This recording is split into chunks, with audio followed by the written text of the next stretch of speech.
Daf Yomi, Tractate Bava, page 52a, at the top of the page, with the words Kevan Shemasar La Mafteach Kana. Once he has conveyed the key to him, he has acquired it. There's some workers over here today, so apologies for the noise. If there is some, we'll just have to bear through it. Once he has conveyed the key to him, he has acquired it. Here too the Gemara asks, what are the circumstances involving this sale? If it was a transaction by payment of money, then let him acquire it by paying money. If it was by taking possession of it, let him acquire it by taking possession.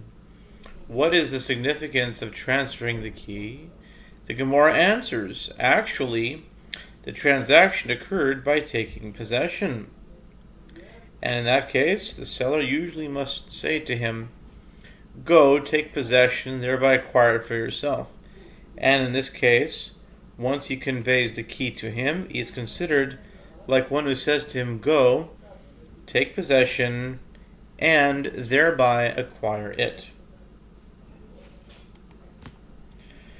Reish Lakish says, in the name of Rabbi Yanai, with regard to one who sells a flock of sheep to another, once he conveys the mashkuchit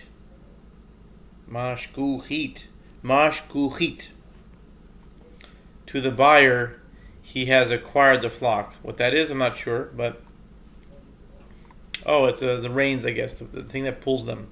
Okay. The Gemara asks, what are the circumstances of this case? If the transaction occurred by pulling the flock into his possession, then let the buyer acquire it by pulling. If it was by conveying it, let the buyer acquire it by the seller conveying it.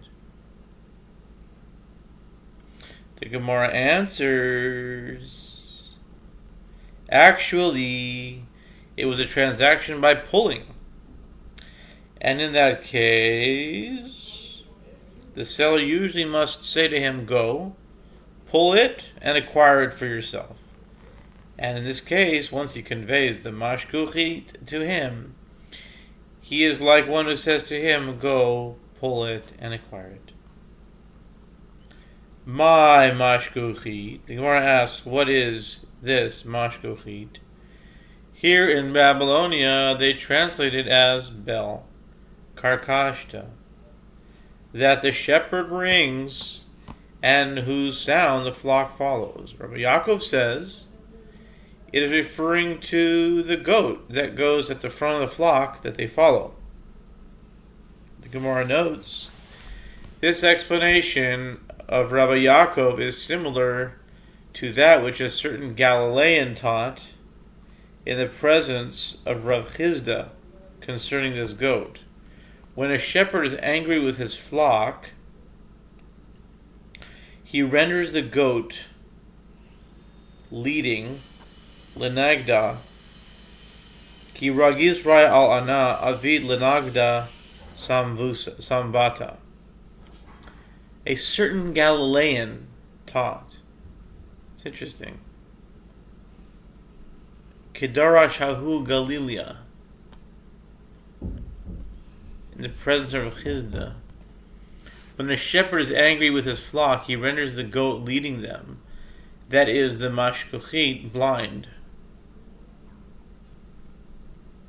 Blind leaders of the blind. Galilean. Here's a trivia question. Which Galilean said they are blind leaders of the blind? In the Gemara, it's a Galilean here who's saying that when the shepherd is angry with a flock, he renders the goat leading them blind. Similarly, when God is angry with the Jewish people, he appoints unsuitable leaders for them. Wow. Blind leaders of the blind. Which Galilean said they are blind leaders of the blind? New Mishnah. The Mishnah lists several halachot that pertain to damage classified as pit. In the case of a pit, that the first person who passed by covered it after using it, and then the second came to use it and found it uncovered after the cover fell off, or was damaged, and did not cover it, the second one is liable for damage caused by the pit. If the owner covered the pit appropriately, and an ox or a donkey fell into it and died, he is exempt. If he did not cover the pit appropriately, and an ox or a donkey fell into it and died, he is liable. If a man was digging or widening a pit, and an ox passing by fell forward into it in fright due to the sound of the digging, he is liable. If it fell backward into the pit due to the second sound of the digging, he is exempt. If an ox and its accoutrements, that is, the vessel it was carrying, fell into the pit,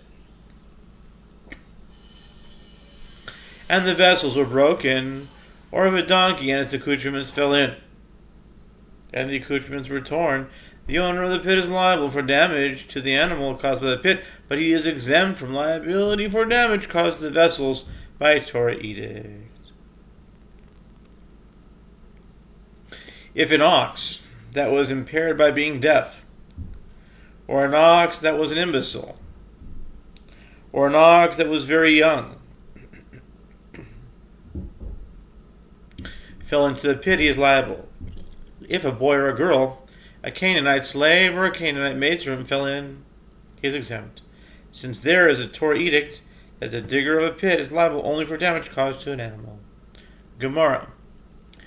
With regard to the first case, the Mishnah, the Gemara asks, and until when is the first person exempt if the pit is later uncovered? Rav says he is exempt from liability for the time necessary for him to become aware that it was uncovered. Once this time has passed, he bears responsibility. And Shmuel says he is exempt for the time necessary for others to realize that the pit is uncovered and inform him. And Rabbi Yochanan says he is exempt for the time necessary for others to inform him that the cover has fallen down, and for him to hire workers and cut cedar trees to make a suitable cover and cover it. After this period of time has passed, the first bears responsibility. The Mishnah teaches if he covered the pit appropriately, and an ox or a donkey fell inside and died, he is exempt. The Gemara asks, since he covered the pit appropriately, how did it fall in? Rabbi Yitzchak bar Chana says, some say it's Rabbi Yitzchak, the son of Rabbi bar Chana, but in any case, this is a case when the owner rotted from the inside, when the cover rotted from the inside, and he could not have known that the cover was damaged. Therefore, he is not responsible for damage caused as a result. A dilemma was raised before the sages. If it covered it with a cover that is able to withstand the weight of oxen. Again, apologies for the noises working next door. The show must go on, so we have to just, work through it. Weight of the oxen, but can it withstand the weight of camels, which are heavier? The camels came and weakened it.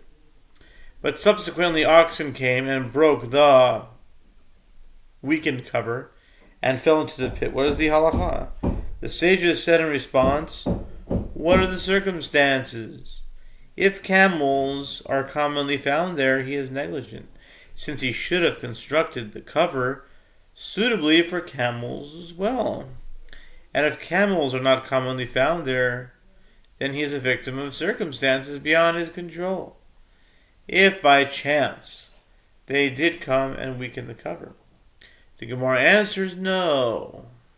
It is necessary in a case where camels come occasionally, in which case the question effectively becomes, do we say that since they come occasionally he is considered negligent, since he should have anticipated their coming, or perhaps Since now, in any event, there are no camels, he is a victim of circumstances beyond his control. Tashema, come and hear a possible proof from the Mishnah. If he covered the pit appropriately, as an ox or a donkey fell into it and died, he is exempt. Now, what are the circumstances? If we say that he covered it appropriately for oxen and appropriate for camels, then how did they fall in? Rather, is it not the case that he covered it with a covering that was appropriate for oxen?